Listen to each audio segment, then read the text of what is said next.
All right, everybody, come on in and have a seat. And you will need some notes that we handed out last week, and we'll continue this week. And the guys were handing them out as you come in. Anybody not get, put your hand up. We'll get some to you. Anybody over here? You guys did a fantastic job distributing them. Thank you. All right, let me make some announcements, and then we'll get back into those notes. I'll review quickly where we left off for those who were not here or those who were here but forgot 5 minutes after you left the session. This afternoon at 2:30 is our next what we call family meeting. Those are church business meetings, congregational meeting. We do those by Zoom, so those who are members of our church should have received an email yesterday with the link for this afternoon's Zoom meeting. This Wednesday, our midweek program resumes, and that's the full complement of ministries for our young people in Pioneer Club, our high school ministries in High Impact, and then we have 3 classes for adults going on: Master Plan for Life, the book of Romans, and there's a parenting class as well. So all of that is 6 o'clock this Wednesday, and we offer, starting at 5 o'clock, dinner for those who register for that, to help if you're really having to run in from work or picking the kids up at soccer or whatever the case may be. But you need to register so that we know how much food to have for the dinner, and you can come anytime between 5 and 6 to get your food and then go to your various places. I say that resumes because last week we didn't meet because of the night before Thanksgiving. On the 17th of December, it's a Sunday evening, it's our annual Christmas fellowship. It's for adults, and we always have a great time with that. So I would encourage you to consider coming and go to that banner on our website, and it'll tell you what we ask you to bring in terms of food items, and also some of the contests that we have if you want to participate in. There's I think a dress-up contest, and best Christmas costume, I think, and then most outlandish Christmas costume or something. And I came one year thinking for sure I would get the best Christmas costume prize, and they gave me the most outlandish. I wasn't planning on trying to be outlandish, but they all thought it was outlandish. So you never know what's going to happen and what the judges are going to think. So take a look at that, and please join us for it. Always a good time, as I say. Long range on January the 24th, that's a Wednesday, January the 24th, instead of our midweek adult classes that particular night, we're having a guest speaker. I asked Jonathan Lehman to come to our church. I invited him last February because I know he's very busy and he's in demand, a speaker, and he is coming. He's coming that night, and the reason I asked him to come at the beginning of 2024 is because it's an election year, and Jonathan is a pastor, but he's also an expert and has written a lot on Christians and government, Christians and politics, Christians and the culture, and so he's, I think, a perfect guy to help us get in a right mindset going into an election year where we can be driven in all kinds of directions by misinformation and disinformation. So I'm hoping we can get set in a right mindset at the beginning of the year for that. So please mark that and plan on attending. Jonathan's going to be interviewed the week before he's with us on Bob Duco on WMUZ. He's also going to be at Detroit Baptist Seminary. We're booking him for a pastor's forum that I go to once a month out in Walled Lake. So we're going to get our blood out of the turnip with this guy. But it'll be a worthwhile thing, I believe. All right, this is our series, as you see on the screen and on the front cover of your notes, God's Design for Sexuality. And we have framed this material around the 3 keywords in that title: God's Design and Sexuality. So if you have not been with us for previous sessions, the notes and the recordings are on our website. So the PDFs for previous handouts are there. And in those previous handouts, we have started with God, which is where I think you need to start with every issue in all of life, and certainly something as monumental as this issue of sexuality. And we saw that God is necessary for us to be able to explain things like existence, the use of logic. Where do the laws of logic come from? Morals and ethics. So we showed that it's necessary to start with that foundation, and as you discuss with someone these issues that have really come to the fore in our day, I recommend you use this sort of framework in doing it. Let me plug one other thing. January the 6th, there is a seminar, an all-day seminar, a Saturday seminar for high school seniors and college-age students called Christianity versus Everybody. And it's going to be in Troy, and I'm going to be speaking at that, and I'm going to be speaking about this to young people, because they're having to deal with this like we all are, but especially at those levels. So this issue of dealing with the LGBTQ plus challenge, but also the problem of evil is one of the questions that's going to be discussed there by another speaker. And can Jesus possibly be the only way? Christianity and pluralism is another subject that we're going to discuss. So we have some handouts for that are out on the Resource Center desk, so I'd encourage you to pick those up. And if you have a high school senior or you have young adults that you know in your life, then tell them about it. So God, you start with God as we frame the issues, and then design. And I have said for several weeks now that in order to have wrong, that assumes that you have a standard of right. So it's, I think, a helpful way to talk to people, because everybody knows there are certain things that are wrong. So then the question becomes, well, how do you define what's wrong against some standard of right? What is that standard of right? And where did you get it? Where did it come from? So wrong, anything that we say is wrong, assumes a right way that it's supposed to go. Abnormal assumes normal. Disorder assumes order. So if we say someone has a psychological disorder, for example, well, that assumes a standard of order. What is that, and from where did it come? So you're making the point that, one, not only do you have to start with God in order to have the discussion, but also you are pointing out to them that they assume design in the world on a regular basis, even if they haven't consciously thought about it. And then the third word, sexuality, we've seen that what God says, God's design for sexuality is threefold. It's for procreation, to have children, it's for protection, and it's for pleasure. Procreation, so obviously to multiply, be fruitful and multiply, but then for protection, 1 Corinthians chapter 7 teaches that there's only one expression for one realm for sexual expression, and that is marriage. And so if someone has the desire, the passion for sexual expression, then the only way for that to have an outlet is marriage. And so in 1 Corinthians 7, he says, then it's better to marry than to burn with passion.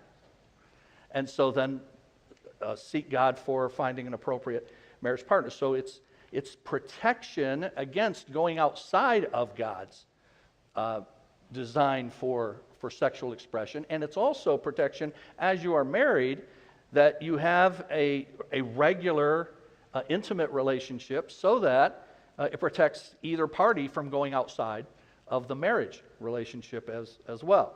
And then pleasure is part of God's good gift for sexuality.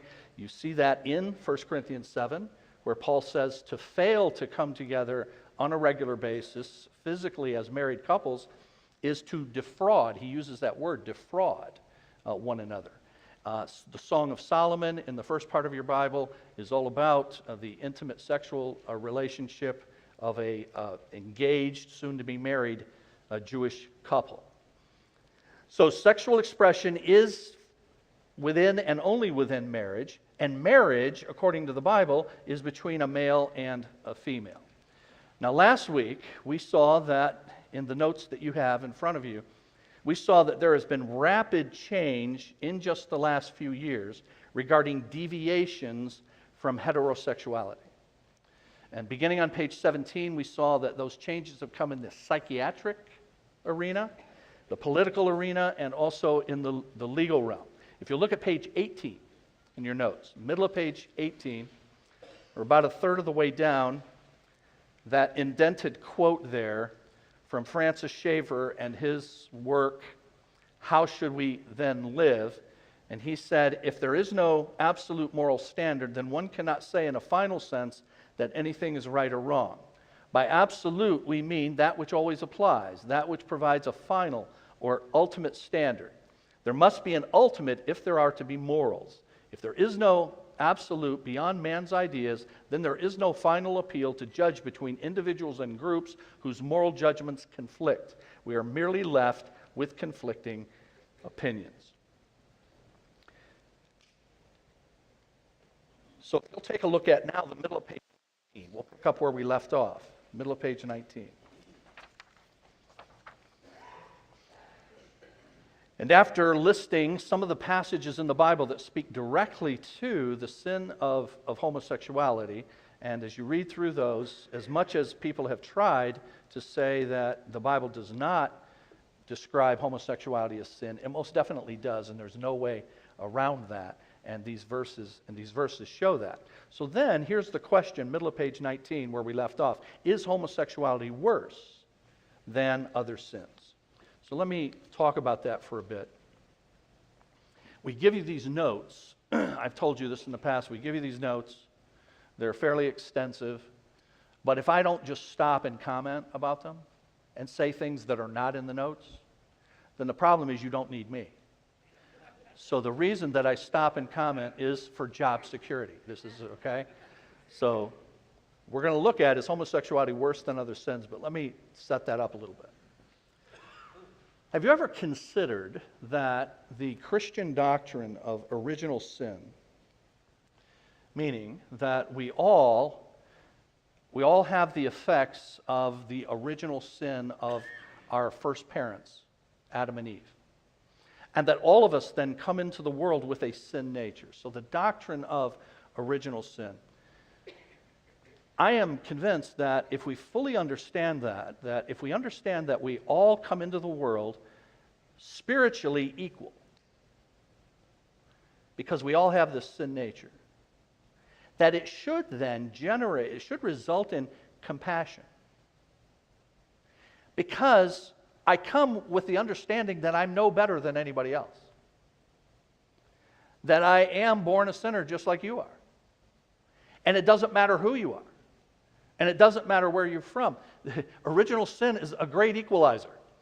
We're all equally bad, the Bible teaches.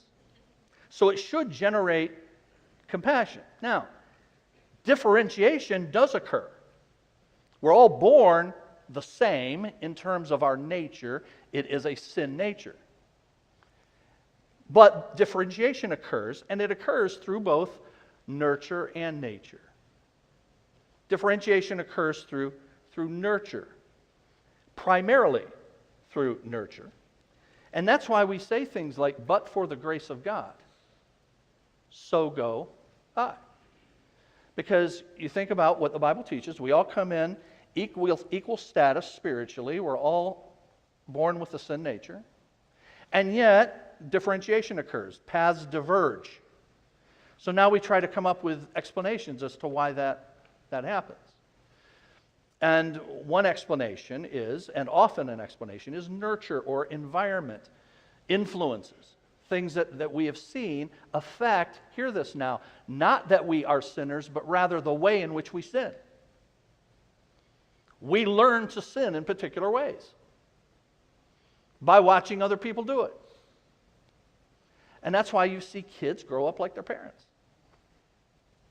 And the kids see sometimes bad things in their parents that they don't want to replicate.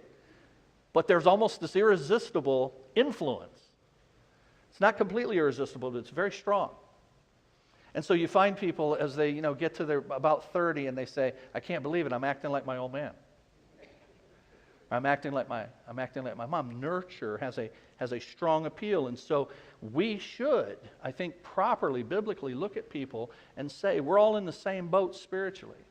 Original sin teaches that, but then there is nurture, that we don't have the same environments in which we were influenced, and but for the grace of God.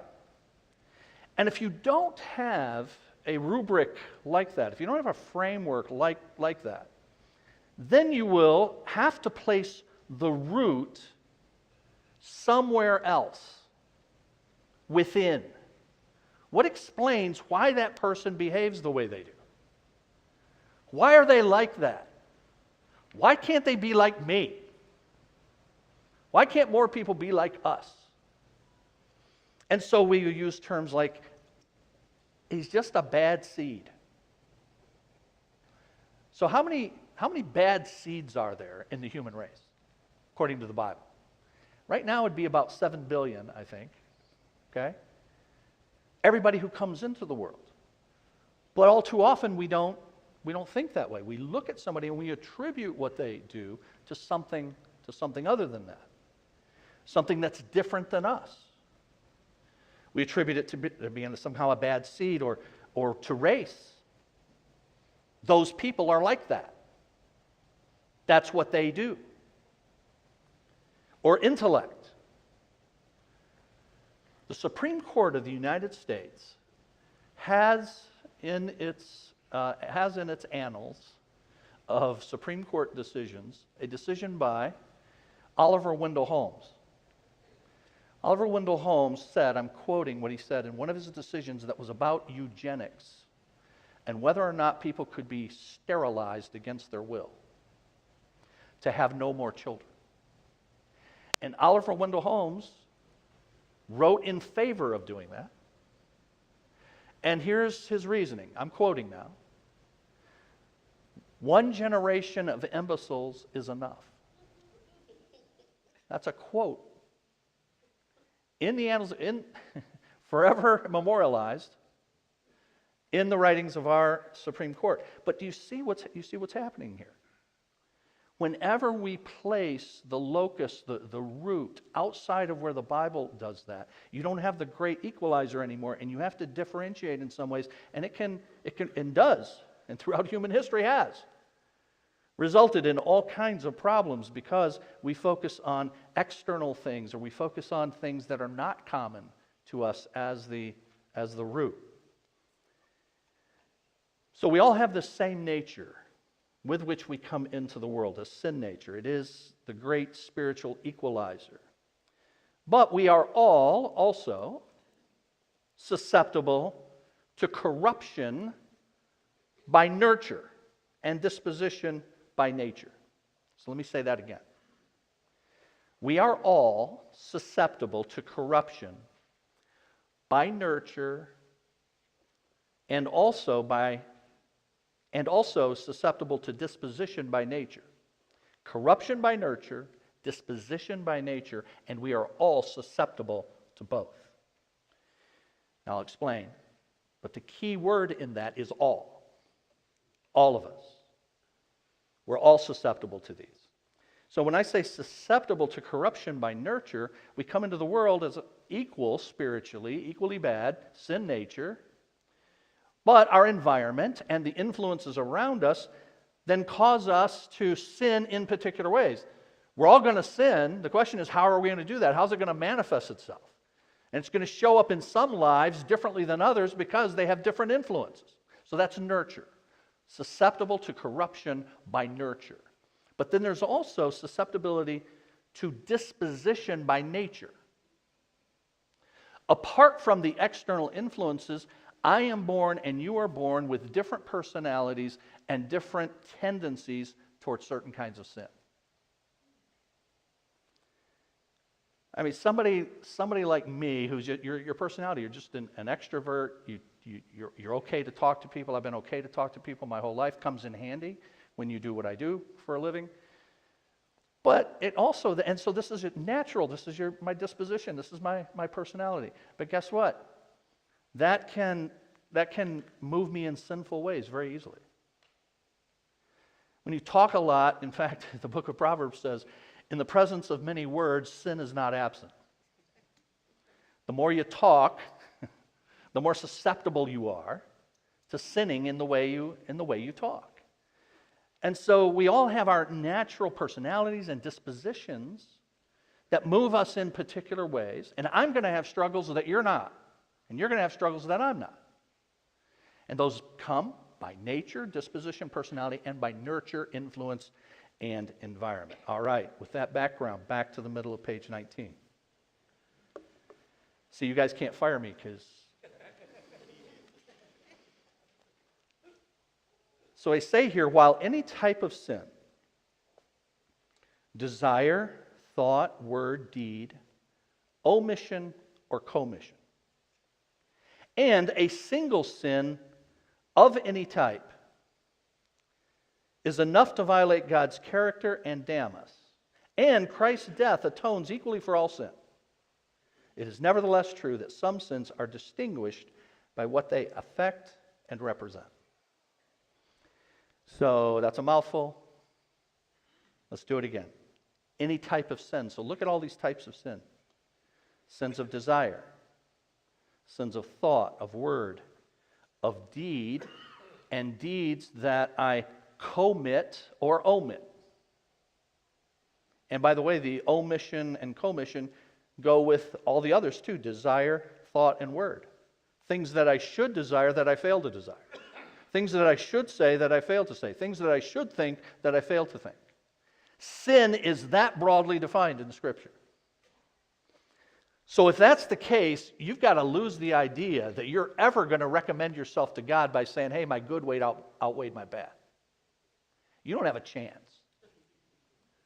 Now, I don't have a chance outside of God intervening on our behalf, which thankfully He's done in Jesus Christ.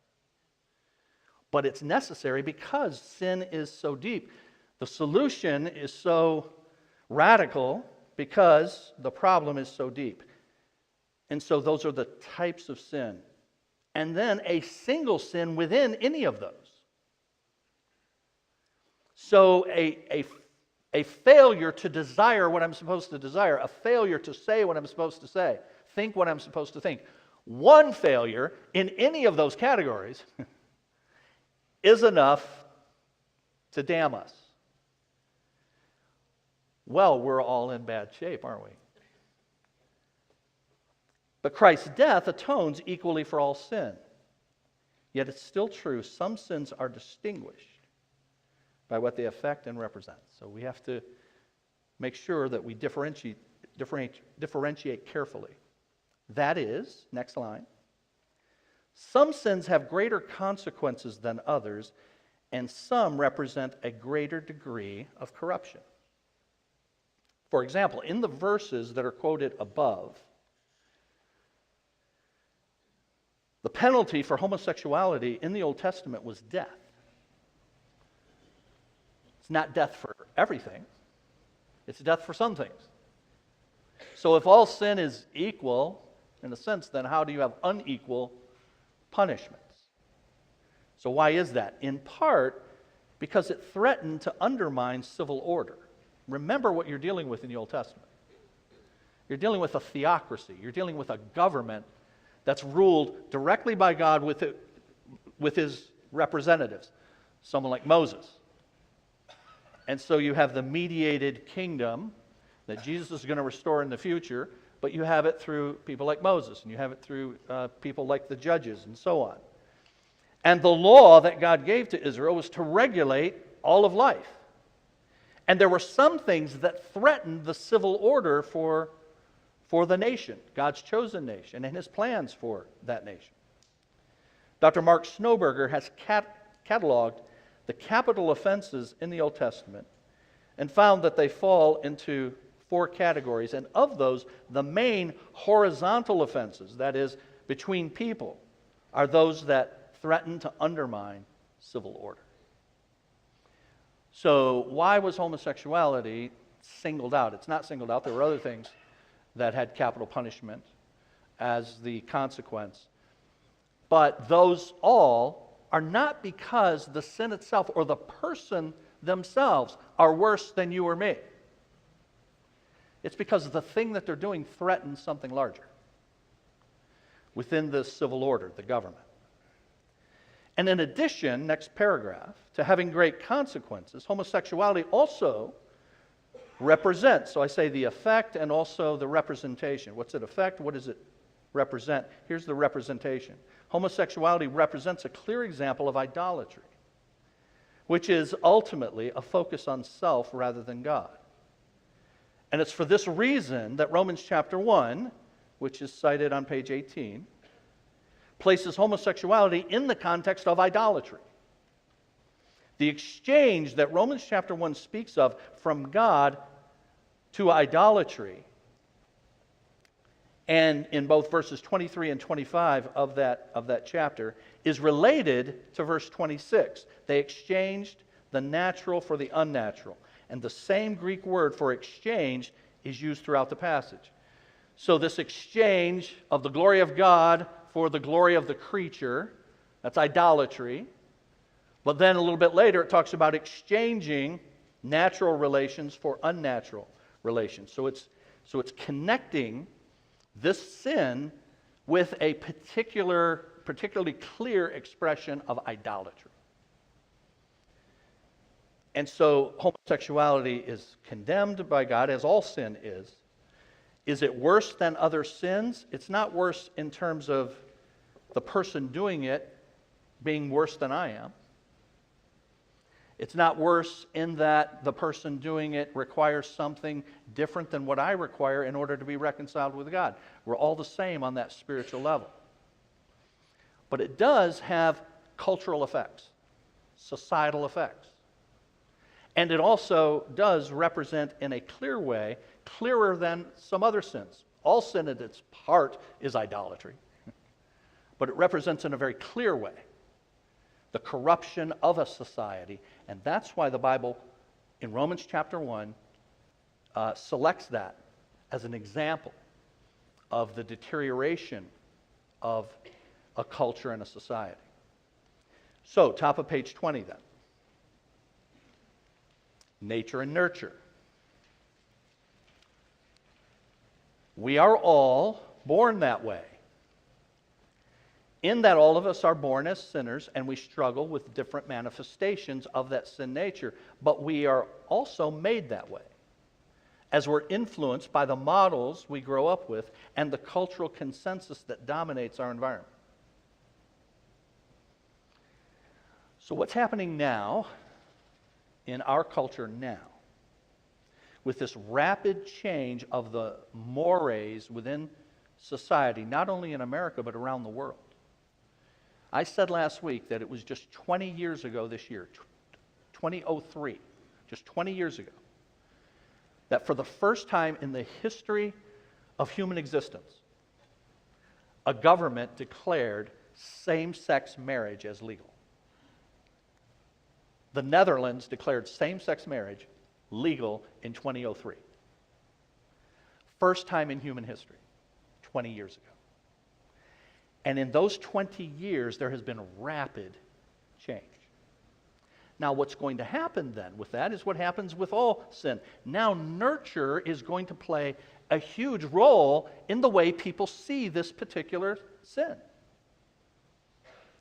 Now, young people who in the past grew up dealing with the dysphoria that they would have at a young age, a girl liking to be a tomboy, and a boy dressing up, liking to dress up like girls for a period of time.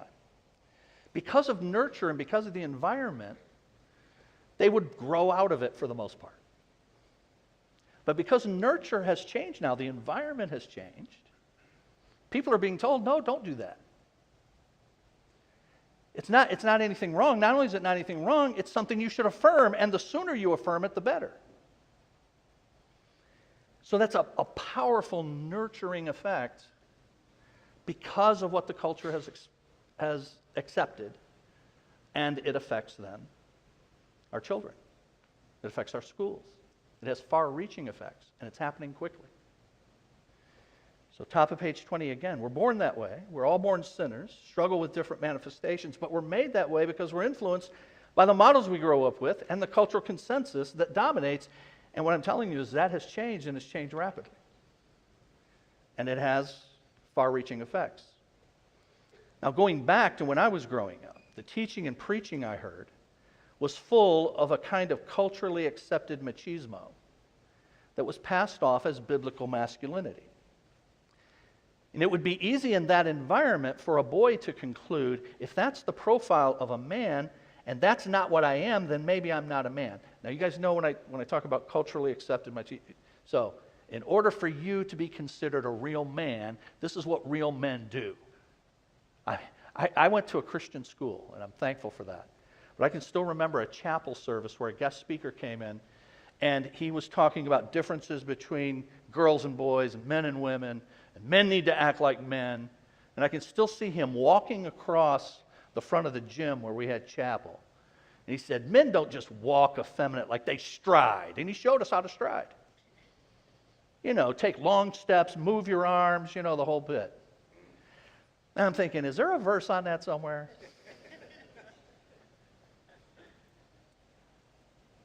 And we were bombarded with that this is what a man is. And so you can see, if you're not careful, if we're not careful, and we give people a culturally formed view of what a male is or what a female is, and if they're not that, if the guy's not the jock, if he doesn't like sports, then what's he going to think about himself? Now, if he's biologically male, he's still a male. But we should not give him a false idea about what his gender is. And that is something that is easy to do if we're not careful. So, the issue of whether you're a man, I say here, is not whether you meet some extra biblical profile created by society or by preachers. It's whether you are biologically a male. And we need to be very careful that the images we portray of masculinity and femininity are strictly what the Bible says, and not merely the models we grew up with and sought to emulate. The emerging cultural consensus on same-sex behavior and gender identity means that not only will the Bible's teaching on these matters be questioned, but more young people will be inclined to translate gender confusion into identity.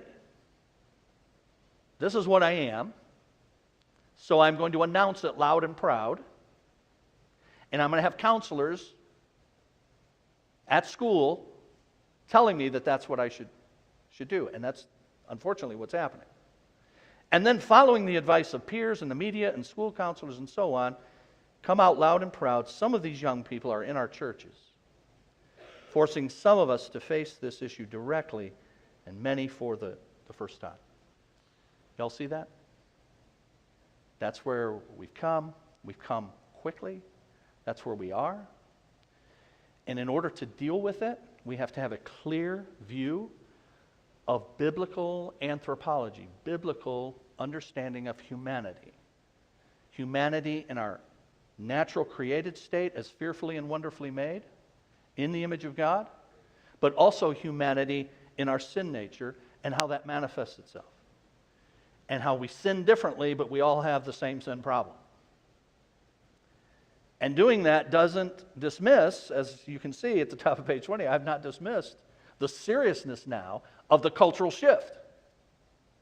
Because the cultural shift has some serious consequences to it. We just need to identify the root of those consequences biblically, rightly, so that we as a church, we as families, we as individuals can then deal with it righteously. So, with that, middle of page 20, is homosexuality normal? 1989, an episode of the television show 30-something, showing two gay men talking in bed, cost ABC $41 million in advertising. By 1996, two lesbian characters on the NBC sitcom Friends, that were married, barely issued a protest from network affiliates. There are currently several popular TV shows with homosexual characters. Homosexuals are now common in almost all segments of modern culture. As our culture seeks to normalize homosexuality, people, including Christians, face the danger of being desensitized to immorality. So the Overton window, some of you know what that is, shifts.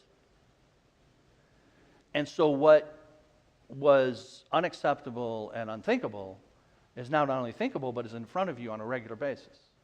And so it shifts your thinking now as to what's acceptable, desensitizes us to immorality. The Bible warns us of the need to remain vigilant in the spiritual battle for moral purity. Be imitators of God as dearly loved children and live a life of love just as Christ loved us and gave himself up for us as a fragrant offering and sacrifice to God. But among you, there must not be even a hint of sexual immorality, or of any kind of impurity, or of greed, because these are improper for God's holy people. Nor should there be obscenity, foolish talk, or coarse joking, which are out of place, but rather thanksgiving. As homosexuality, bottom of page 20, becomes normal and acceptable in our culture, criticism of that behavior may become dangerous, even criminal. So I fellowship with pastors. I have some pastor friends in Canada. In Canada, if you speak like I'm speaking now, you can be liable for jail. Now, these brothers are willing to do it. The Canadian government is much, if you think our government is onerous, move to Canada, okay? I mean, it's really onerous. Back during COVID and the shutdowns and all of that and the way they dealt with churches, I have pastor friends who went to jail during COVID in Canada. So you have places like that are threatening to do this, and it could come our way as well, and we have to decide what is true, what does God call us to do, and how, and then have the courage to do it, and to do it properly. Currently, those who refuse to acknowledge homosexuality as acceptable are labeled homophobic, ignorant, and other epithets, right? So homophobic. So that removes the debate because it starts with an ad hominem against you. There's something wrong with you, you're homophobic. When we advertised this series on social media, we generated some social media interest. And we had some people make comments immediately. They were angry, and I answered them. And I answered them as clearly and as patiently as I could. And if you ask me, I think I did a pretty good job of it. Anybody agree? Okay. None of you guys read it.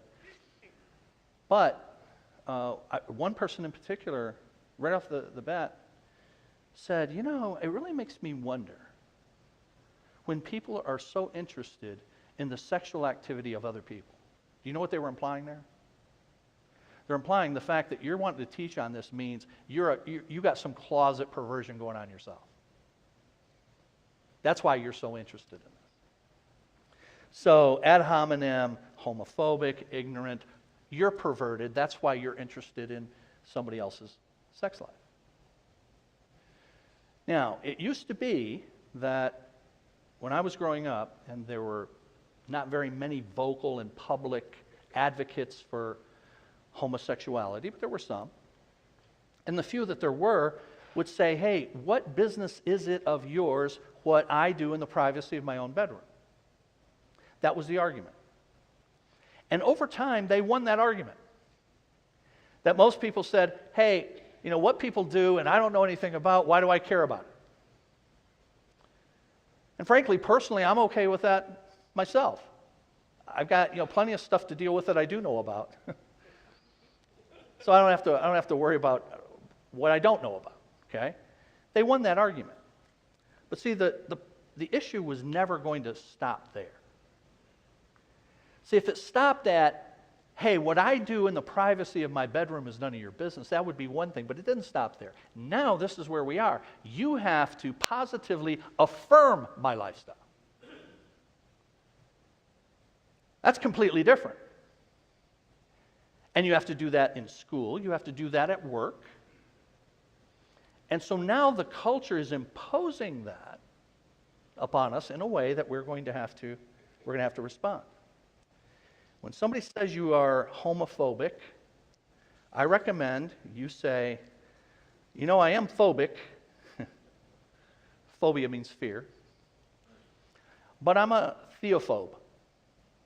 You know what theophobe means? Theos means God. Phobos means fear. I'm a God-fearer. I'm not a homophobe. I'm a theophobe. I fear God. And you should fear God too. And the fear of God, as a God-fearing person, means that I want to do the right thing. I want to do the right thing myself. I want to do the right thing by you. I want to do the right thing by my children. So Christians are having to deal with this in a shift in our culture. And over the next few weeks, we'll talk about some of the practical ways we'll have to do that. But this is one, how you have the conversation. Top of page 21. So some Christians are opting to say, well, there can be a category of people who are Christian homosexuals. And so you see that at the top. Some outspoken practicing homosexuals proudly wear the label Christian. In fact, there's even a nationwide Christian denomination, in quotes, for homosexuals, the Metropolitan Community Church. You can look that up on the internet. They have churches all around the country. They claim that the Bible does not condemn homosexual behavior, and they offer the following arguments. The homosexuality prohibited in the Bible was unnatural, while what is practiced today is natural. For heterosexuals to experiment with homosexuality is sin, but for the individual who was born as a homosexual and oriented toward it, it's not sin, it's natural for them. And so therefore it doesn't fall under the condemnation of unnatural acts. But here's what the Bible does teach. It never does make a distinction between acceptable and unacceptable homosexuality. Heterosexual sexual involvement, for instance, can be either acceptable or unacceptable depending on one's state of marriage. But the Bible never suggests that any form of homosexual behavior is acceptable. It is always treated as sinful activity. People say, next bullet, the homosexuality prohibited in the Bible did not involve commitment. The Bible prohibits casual, unloving sexual relationships of all kinds. But as long as the relationship, whether heterosexual or homosexual, involves two people who are committed to each other and who genuinely love each other, no sin is involved. I'm just telling you that's the argument that's made.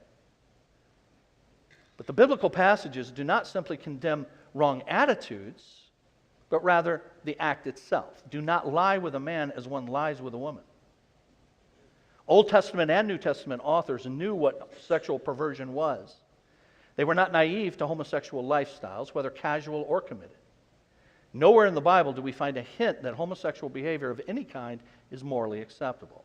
If love is the issue, adultery could be viewed as acceptable to God if it happened in a loving relationship. The Bible, however, never views sex outside of marriage as acceptable, no matter how much love exists in the relationship. So there goes love is love, right? So you hear that. People have it on the signs. Love is love.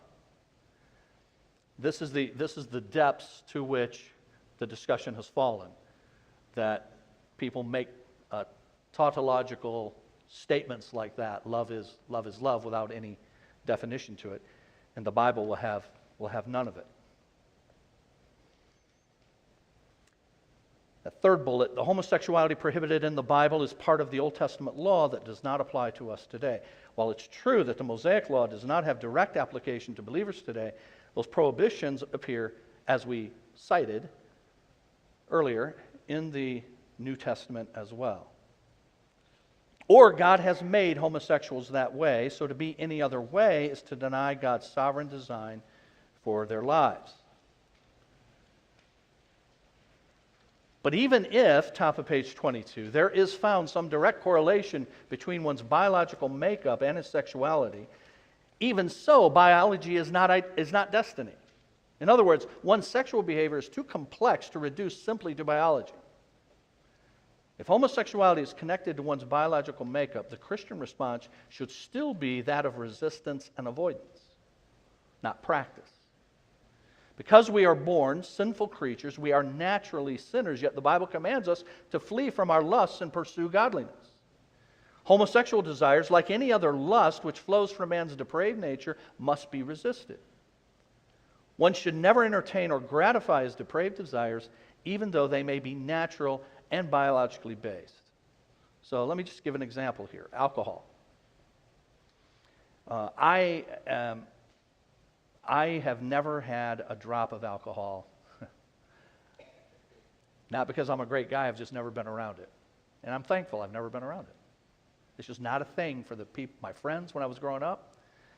I was never around it. The reason I chuckled is because my wife Kim, whenever I say, hey, I've never had a drop of alcohol, she reminds me that one time we were out with friends a few decades ago, and after dinner, the waitress comes and says, would you guys want anything a dessert or anything like that? And I'm thinking, I want a coffee, but I kind of want something sweet.